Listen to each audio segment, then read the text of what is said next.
In August 1590, after 3 excruciating years at sea, an English ship dropped anchor off the treacherous coast of Roanoke Island, in modern-day North Carolina.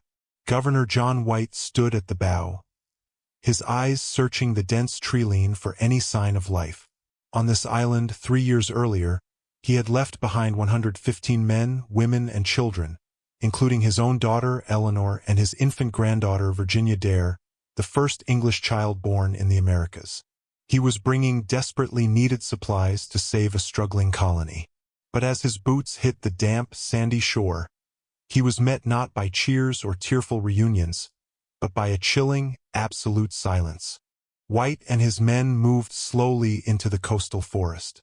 In a normal village, you would hear the rhythmic sound of iron axes chopping timber, children laughing, or livestock in their pens. You would see thin blue plumes of smoke drifting lazily from thatched roof chimneys. But here there was nothing. The wind rustled through the oak leaves, bringing only an eerie emptiness. As they reached the outer perimeter of the settlement, they found the village gate wide open.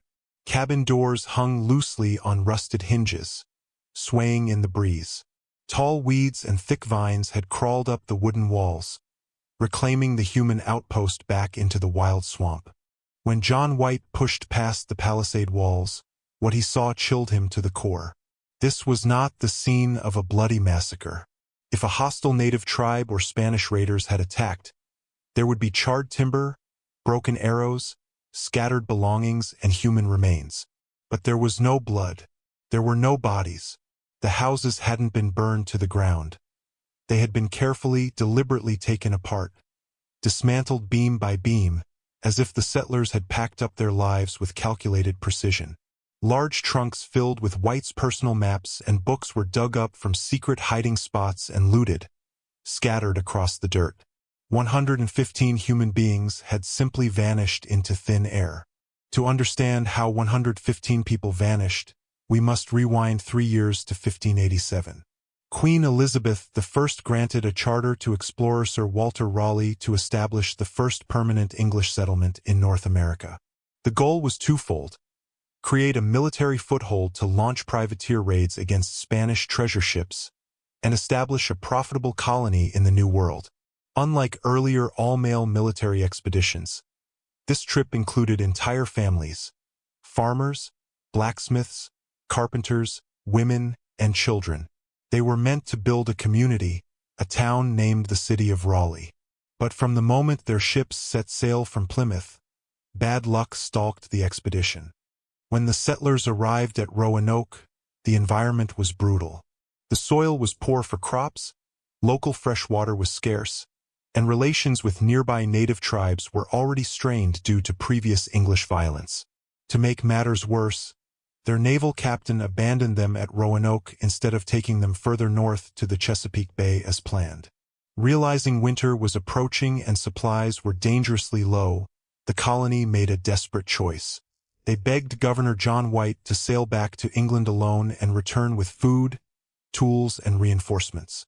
White agreed, promising to return in a few short months. He had no idea a war was about to trap him across the sea.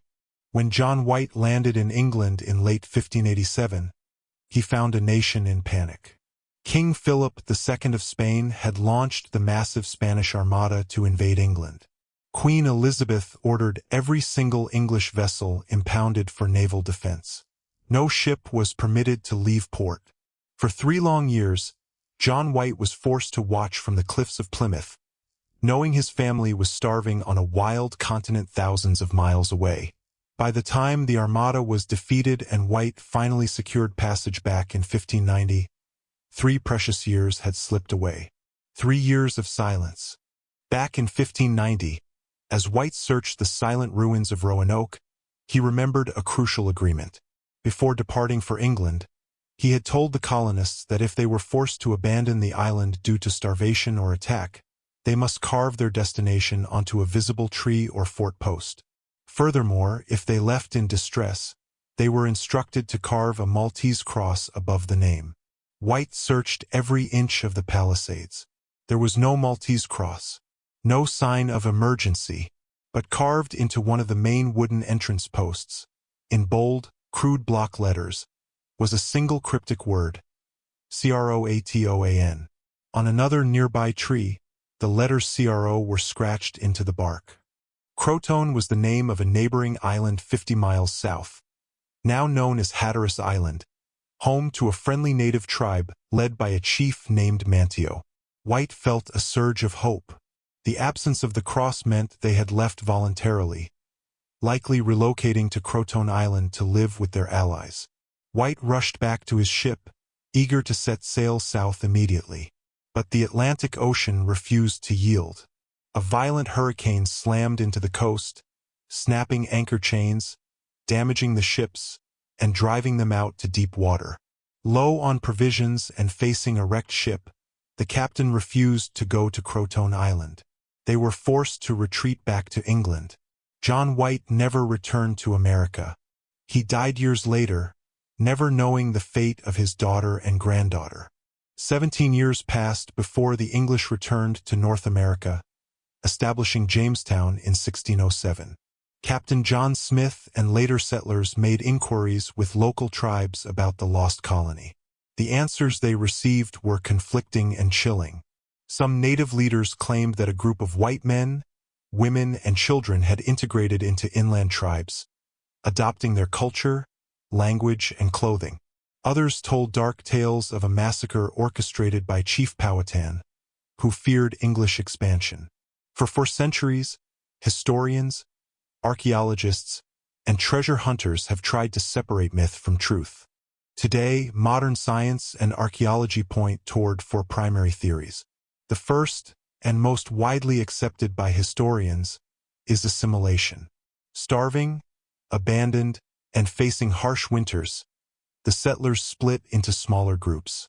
The primary group likely traveled south to CROATOAN Island, as indicated by the carving, and integrated into the native population.